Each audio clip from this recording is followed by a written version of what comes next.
but it was costing me too much money to do it. Mhm. And so I had to scale it down until I can make enough money to actually do it, right? And so now what we do is we do one training a month and we do a weekly planning lab.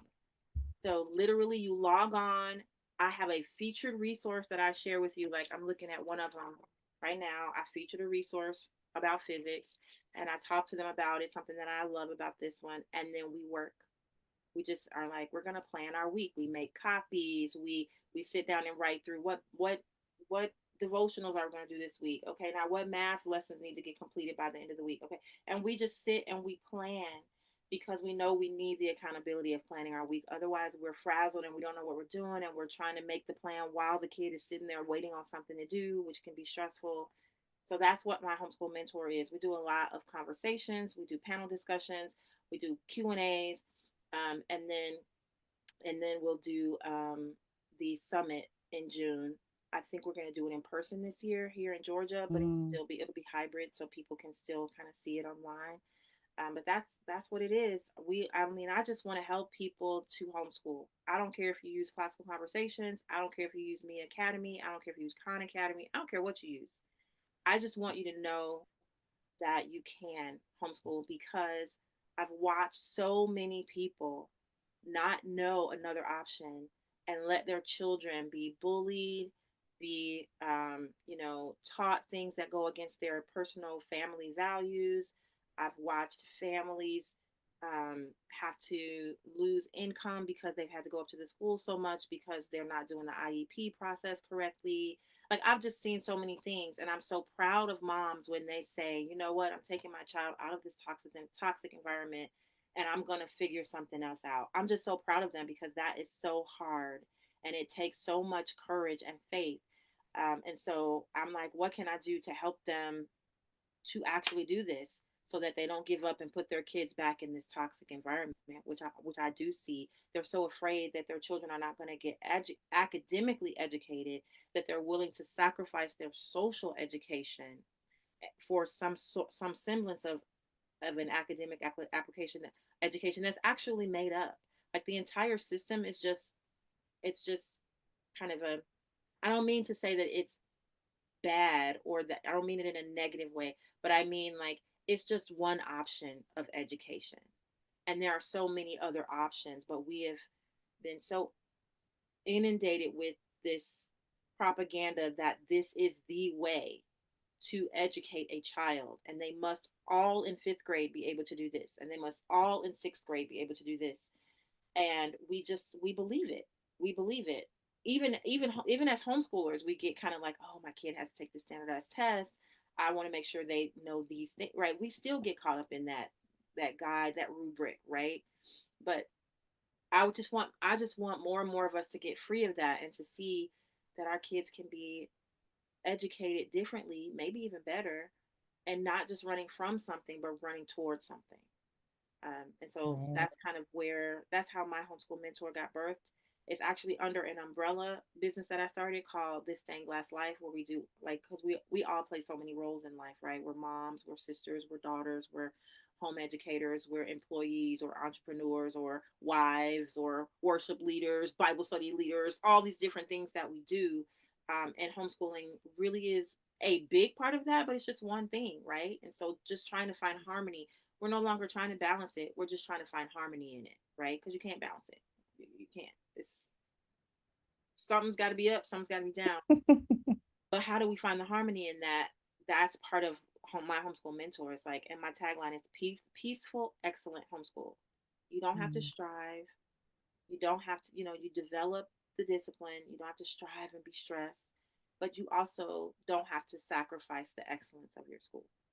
So that's my homeschool mentor and this thing Black I love that. You are the support they're looking for. Life.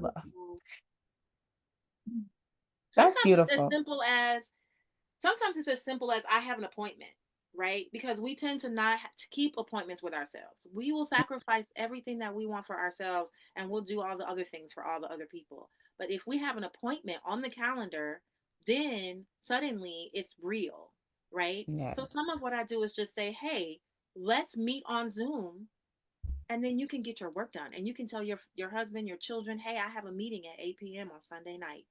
I need to be online. And that is Yes. actually you taking care of your homeschool stuff, and it's going to de-stress you, right? Yes. So that's going to go into soul care. I talk a lot about soul care, right? And how we can take care of ourselves. Self care, basically. But sometimes people think of self care as selfish. So I use the term soul care because we recognize we Mm-mm. cannot really help anybody else if we are sick or overwhelmed or, you know, frazzled ourselves. And part of that is getting our work done. We need those checks, we need the checklist. We Mm. need to get those things done. And when we get them done, we feel better, and then we can Right. produce better, and we can be nicer to our kids. Right. It has all Yes. kinds of ripple effects. So yeah, that's what I do. Help people think through things and work through things, and we, do a little coaching and then make some space. Yes. And I always ask, and I love that you call it soul care. How do you soul care? Well, I do a whole training on this now that I just Mhm. started. Like, I really just put it all together last month. But soul care to me is Sabbath rest. Like, it is a rhythm of rest that you Mm. must fight for. So tomorrow I'm going on a retreat. Believe it. Oh, nice. I'm like, me and 14 other women. We're going to a retreat, an Airbnb or a retreat center or whatever, and we're doing nothing. Like, there's no speaker, there's no worship team, there's nothing, no agenda. The only thing we had to coordinate was food. That when Oh, we get there, yes. we can sleep, we can read, we can chat, we can play games, we can do whatever we want for 2 days. That Oh, is rest, nice. right? And I committed to it. I committed to it to myself. This is a commitment that I am going to keep. And like I said, oftentimes what I do lives and dies on accountability. So in order for me to keep my Sabbath rest rhythm, I invited others in. So I'm going to do it. I know I'm going to do it because I got 13 other people relying on me, right? Mm. So that's how that happens.